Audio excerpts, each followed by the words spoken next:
Hello friends, आज का जो टॉपिक है ना उसका नाम है कम्प्लीमेंट्री एंगल। कम्प्लीमेंट्री बोले तो पूरक कोण, मतलब पूरक कोणों का त्रिकोणमितीय अनुपात में क्या उपयोग है, ये कैसे आता है, उस पर आज डिस्कशन करेंगे कि मतलब पूरक कोण क्या होता है। सबसे पहली बात तो ये आती है मन में कि पूरक कोण आखिर होता क्या है सर, किसको बोलते हैं कि पूरक कोण है। जब दो कोणों का योगफल, मैंने क्या कहा कि जब दो कोणों का योगफल अगर 90 डिग्री होता है तो वो दोनों कोण एक दूसरे का पूरक कोण कहलाता है।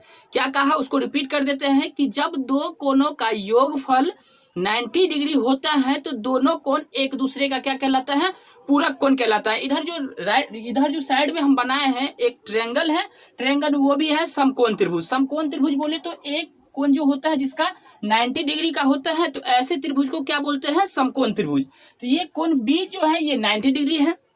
जब ये बी जो 90 डिग्री है तो यहाँ पे दो न्यून कोण बचा, तो इस त्रिभुज में क्या होगा कि दोनों जो न्यून कोण है ना वो एक दूसरे का क्या होता है, पूरक कोण होता है। सर क्या बोले कि ये दोनों जो न्यून कोण है ना वो एक दूसरे का क्या होता है, पूरक कोण होता है। अब बात आता ये है कि सर मान लीजिए कि ये थीटा है, मतलब त्रिभुज के तीनों कोणों का योगफल कितना होता है तो 180 डिग्री होता है, 180 डिग्री होता है। तो ये 90 डिग्री अकेले है तो ये स्वाभाविक बात है, क्या बात है कि ये दोनों कोण मिला के कितना होगा, वो 90 डिग्री होगा। तो अगर इसको हम थीटा मान लिया है एक कोण को, तो यहाँ पे क्या हो जाएगा, ये 90 माइनस थीटा, मतलब 90 में से थीटा को घटाने पे जो कोण बचता है ना वो एक कोण होगा। तो यहाँ पे सबसे पहले बात क्या करते हैं कि जो थीटा के सामने की भुजा होता है उसको क्या बोलते हैं, लंब बोलते हैं, जो कि हम पिछले ही लेक्चर में देख चुके हैं। ये लंब हो गया। उसके बाद थीटा और 90 डिग्री के बीच की भुजा को क्या बोलते हैं, तो वो बोलते हैं सर आधार। ये हो गया आधार। उसके बाद बात आती है कि जो बच जाता है, जिस भुजा जो सबसे लंबी भुजा होती है उसको बोलते हैं कर्ण। ये हो गया कर्ण। अब बात आते हैं जो पीछे हम देखे थे त्रिकोणमितीय अनुपात, वो देखे थे कि साइन थीटा, मतलब इस कोण की हम अभी बात करते हैं। ये कोण में ये आधार हो जाएगा, ये लंब हो जाएगा और ये क्या हो जाएगा, कर्ण हो जाएगा। तो साइन थीटा बराबर हम जानते हैं क्या होता है, तो लंब बट्टा आधार होता है। तो लंब बट्टा आधार बोले, लंब बट्टा आधार नहीं होता है, लंब बट्टा कर्ण होता है। तो लंब बट्टा ये ट्रिक था LAL बट्टा KKA, ये ट्रिक था। पहला जो साइन थीटा होता है वो होता है लंब बट्टा कर्ण। तो लंब क्या है, तो ये है सर AB और कर्ण क्या है, तो कर्ण है सर AC। चलिए इसको हम AC कर लिए। उसके बाद आता है कॉस थीटा। तो कॉस थीटा बराबर क्या हो जाएगा, तो वो हो जाएगा सर आधार बट्टा कर्ण। तो आधार कितना है, आधार है BC। तो चलिए यहाँ पे लिखे BC, अब बट्टा में कर्ण क्या हो जाएगा AC, तो AC इसको लिखे। उसके बाद आता है टेन थीटा। तो टेन थीटा बराबर क्या हो जाएगा, यहाँ से जो इसको देखे ना तो टेन थीटा बराबर पता चला कि लंब बट्टा आधार है, तो लंब कितना है AB है, तो इसको AB लिखे। और आधार क्या हो जाएगा, ये BC है, तो BC इसको लिखे। उसके बाद क्या होता है, टेन के बाद आता है कॉट। तो कॉट थीटा बराबर क्या हो जाएगा, तो कॉट इसका उल्टा होता है, तो ये हो जाएगा BC अपॉन AB हो जाएगा। चलिए उसके बाद आता है कॉस का जो उल्टा होता है वो क्या होता है, विपरीत होता है, सेक होता है। तो यहाँ सेक थीटा बराबर क्या हो जाएगा सर, सेक थीटा बराबर इसका अपोजिट होगा, तो ये हो जाएगा AC अब बट्टा में AB, AC बट्टा में BC, इसका उल्टा। उसके बाद है साइन का उल्टा क्या होता है, कॉसेक होता है। तो कॉसेक थीटा बराबर क्या हो जाएगा सर, कॉसेक थीटा बराबर हो जाएगा इसका उल्टा हो जाएगा AC बट्टा में AB, AC बट्टा में हो जाएगा AB। चलिए ये त्रिकोणमितीय अनुपात हम पीछे ही देख चुके थे। अब बात आता है कम्प्लीमेंट्री एंगल की। तो कम्प्लीमेंट्री एंगल में क्या हो जाएगा, अब देखिए, अब इस कोण को हम छोड़ देते हैं, अभी के लिए इस कोण को छोड़ देते हैं। अब इस कोण का बात करते हैं, इस कोण का बात करते हैं, इस कोण का बात करते हैं। तो साइन 90 माइनस थीटा, मतलब इस कोण की बात करते हैं तो यहाँ लंब और आधार चेंजिंग आएगा, इसमें कुछ परिवर्तन आता है। तो जब इस कोण की बात करते हैं तो कोण के सामने को भुजा को क्या बोलते हैं, तो लंब बोलते हैं। तो ये सर हो जाएगा लंब। उसके बाद ये हो जाएगा थीटा और 90 डिग्री, मतलब कोण जिस कोण की बात करते हैं वो कोण और 90 डिग्री के बीच की बनी भुजा को क्या बोलते हैं, ये हो जाएगा आधार। ये हो गया आधार। अब लगाते हैं साइन थीटा बराबर। तो साइन थीटा बराबर क्या होता है, साइन थीटा बराबर होता है सर, साइन थीटा बराबर होता है लंब बट्टा कर्ण। तो साइन थीटा इस कोण की बात करते हैं तो साइन थीटा बराबर लंब क्या हो जाएगा BC अब बट्टा में लंब बट्टा कर्ण, तो कर्ण क्या हो जाएगा AC, BC बट्टा AC, BC बट्टा AC किसमें है, इसमें है। इसका मतलब है कि इसका वैल्यू कितना आता है, साइन 90 माइनस थीटा के बराबर। चलिए इसका वैल्यू हम यहाँ से निकाल लिए कि मतलब साइन थीटा इसका वैल्यू के बराबर होते हैं। उसके बाद आता है कॉस, तो कॉस 90 माइनस थीटा बराबर क्या हो जाएगा, कॉस 90 माइनस थीटा बराबर होता है, कॉस थीटा बराबर क्या होता है, आधार बट्टे कर्ण।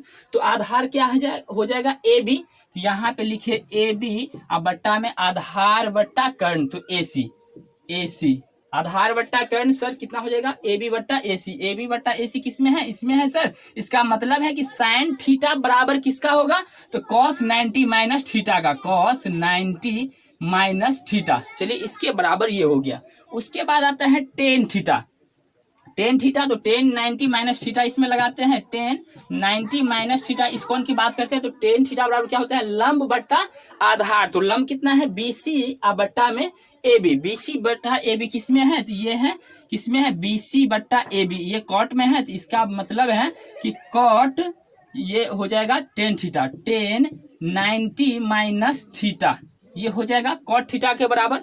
उसके बाद आता है क्या, उसके बाद क्या आता है कॉट थीटा। तो कॉट थीटा बराबर क्या होता है सर, कॉट थीटा बराबर होता है आधार बट्टा लंब। तो आधार बट्टा लंब, आधार क्या है, AB बट्टा में BC, ये हो जाएगा। इसका मतलब है कि टेन कॉट 90 माइनस थीटा बराबर कितना हो जाएगा सर, तो वो हो जाएगा टेन थीटा।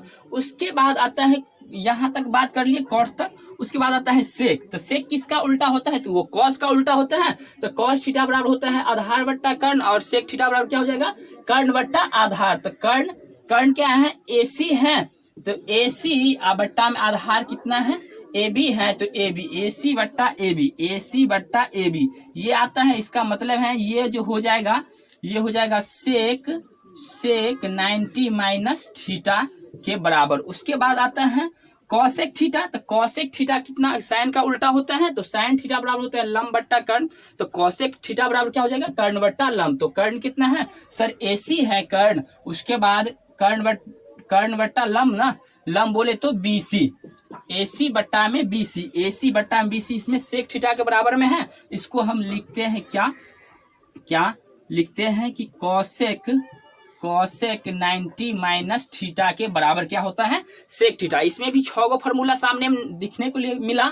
एक होता है साइन थीटा बराबर, यहाँ अब याद कैसे करेंगे, ऐसे करेंगे, ऐसे करते हैं, सबका पेयर बना लेते हैं, सबको पेयर पहले बना लेते हैं। साइन कॉस को एक जगह लिखते हैं, 90 माइनस थीटा, उसके बाद लिखते हैं कॉस 90 माइनस थीटा, उसके बाद लिखते हैं टेन 90 माइनस थीटा, उसके बाद लिखते हैं क्या, कॉट 90 माइनस थीटा, उसके बाद क्या लिखते हैं, सेक 90 माइनस थीटा, उसके बाद लिखते हैं कॉसेक 90 माइनस थीटा। मतलब 6 गो है, 6 गो जो है ना एक दूसरे का अपोजिट है। इन दोनों का पेयर बना लीजिए, साइन कॉस का, उसके बाद टेन कॉट का बना लीजिए, उसके बाद किसका बना लीजिए, सेक और कॉसेक का। ये दोनों जो है ना एक दूसरे का उल्टा है। साइन 90 माइनस थीटा बराबर होता है कॉस थीटा, यहाँ पे कॉस थीटा, उसके बाद कॉस 90 माइनस थीटा बराबर हो जाएगा साइन थीटा। चलिए साइन थीटा, देखिए एक दूसरे का ये अपोजिट करता है। ये दोनों जो है ना एक जोड़ी है,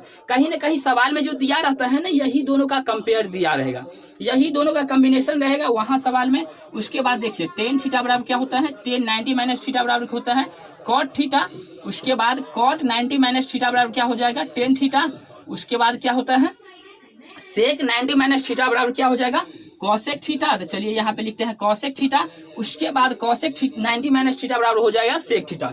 चलिए सर यहाँ पे लिख लिया, जितना भी फॉर्मूला था उसको याद करने का यही ट्रिक है कि ये दोनों का पेयर बना लीजिए, दो का, और एक दूसरे का अपोजिट होता है। और सवाल में जो हमेशा दिया रहता है ना, तो यही चीज दिया रहेगा हमेशा इन्हीं के साथ। चलिए इसको पहले नोट डाउन कर लीजिए, इसके बाद इसको हम रब करते हैं, इसको चलिए मिटाएं। उसके बाद सर अब बात आता है कि फॉर्मूला तो हम देख लिए, इस फार्मूला से जो सवाल जिस टाइप से पूछा जाता है वो सवाल कैसा पूछा जाएगा, कभी भी कहीं भी यही दोनों जोड़ा मिलेगा, जोड़ा, सबसे पहला बात तो जोड़ा मिलेगा। और कहाँ लगाना है, तो लगाना वहां पे है जहां पे उठपटांग एंगल दिया हो। तो हम समझते हैं कि यहाँ पे कॉम्प्लीमेंट्री का क्वेश्चन है।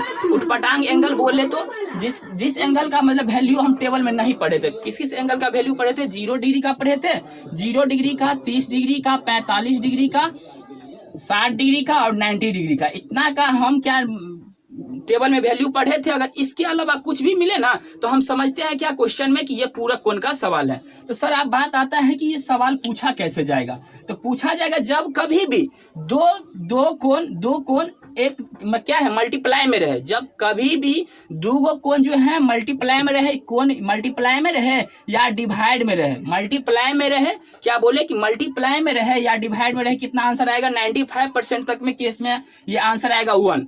मतलब या तो मल्टीप्लाई में दोनों एंगल है या डिवाइड में है। इसका 95% चांसेस है, क्या चांसेस है कि सर इसका आंसर 1 आएगा। उसके बाद बात आता है क्या कि अगर दूगो जो एंगल है ना, दूगो एंगल कहीं भी अगर माइनस में मिले, कोई दूगो एंगल कभी भी माइनस में मिले तो 95% केस में उसका आंसर कितना होता है, 0 होता है। क्या बोले, इसको दोहरा दूं मैं, क्या बोला मैंने कि दो एंगल जब मल्टीप्लाई में है मतलब गुना में रहे तब उसका 95% चांस है कि उसका आंसर 1 आएगा।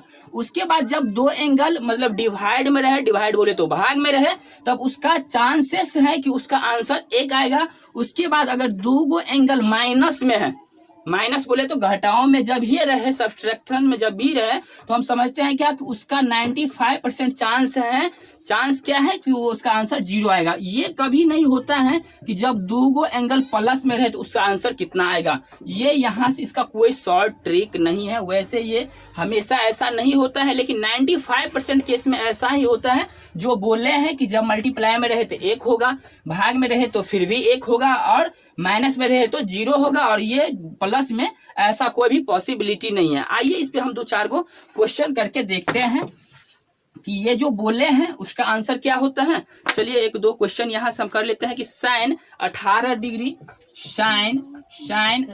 डिग्री बट्टा में कॉस 72 डिग्री। चलिए ऐसा सवाल है, हम देखें। जैसे ही क्वेश्चन को देखें ना, इसमें बोला था कि इसका वैल्यू फाइंड कीजिए। जब ये हम इस क्वेश्चन को देखें ना तो नजर में आया कि ओ ये दूगो जो है ना एंगल जो है वो डिवाइड में है, तो इसका चांसेस क्या है, चांसेस ये है कि इसका आंसर 1 आएगा। पहले ही हम दिमाग में बैठा लिए कि इसका आंसर 1 आने की पूरी संभावना है। लेकिन इसको बनाते कैसे हैं, चलिए इसको बना के देखते हैं। चलिए ये दोनों जो है ना, ये दोनों देखिए एक दूसरे का उठपटांग एंगल है। ये 18 डिग्री टेबल में नहीं था और 72 डिग्री भी नहीं रहता है टेबल में, तो हम समझ गए क्या पहले ही कि क्या है पूरक का क्वेश्चन है। उसके बाद क्या देखें कि ये दोनों है ना एक दूसरे का जोड़ीदार होता है। जोड़ीदार बोले तो ये दोनों एंगल मिला के कितना होगा, 90 डिग्री होगा। अब देखिए ना 18 डिग्री और 72 डिग्री को जब हम ऐड करते हैं तो कितना आता है सर, 90 डिग्री होता है। तो अब बात आती है कि इसको हम जो थ्योरेटिकल है ना उसके माध्यम से कैसे बनावे। तो या तो हम इसको या इसको बदल ले। देखिए ना यही दोनों पेयर है ना, साइन कॉस वाला पेयर, तो हम चाहे तो साइन को कॉस में बदल ले या कॉस को साइन में बदल ले, आंसर सेम ही आएगा। चलिए इसको हम लिखते क्या है, साइन है, साइन 18 डिग्री है ना, साइन 18 डिग्री है, तो इसको हम लिख सकते हैं साइन 90 डिग्री या माइनस में 72 डिग्री। बात तो वही लिखे है ना, इसमें कोई मतलब हम कुछ डिफरेंस बात नहीं लिखे हैं, अलग बात नहीं लिखे हैं कि साइन 18 डिग्री था, इसको हम लिखे हैं कुछ स्टाइल में कि 90 माइनस 72 डिग्री बोले फिर भी साइन उतना ही रहेगा। उसके बाद नीचे हम क्या है, कॉस थीटा है। चलिए सर कॉस थीटा हम लिखे। उसके बाद क्या होता है कि यहाँ से फॉर्मूला से क्या होगा, sine 90 minus theta, sine 90 minus theta बराबर क्या हो जाएगा, कॉस थीटा। यहाँ पे सर 72 डिग्री था, यहाँ पे 72 डिग्री करते हैं। साइन 90 माइनस थीटा बराबर क्या हो जाएगा, कॉस थीटा, मतलब कॉस कितना 72 डिग्री। उसके बाद क्या हो जाएगा, ये कॉस 72 डिग्री है, ये दोनों कट के कितना आंसर दे दिया हमको, 1। पहले ही हम जानते थे कि इसका आंसर क्या आएगा, 1 आएगा। इस प्रकार से हम नेक्स्ट वीडियो में और सवाल करते हैं। अगर वीडियो पसंद आए तो वीडियो को लाइक करें, चैनल को सब्सक्राइब करें, दोस्तों के साथ शेयर करें। फिर मिलते हैं नेक्स्ट वीडियो में, तब तक के लिए धन्यवाद।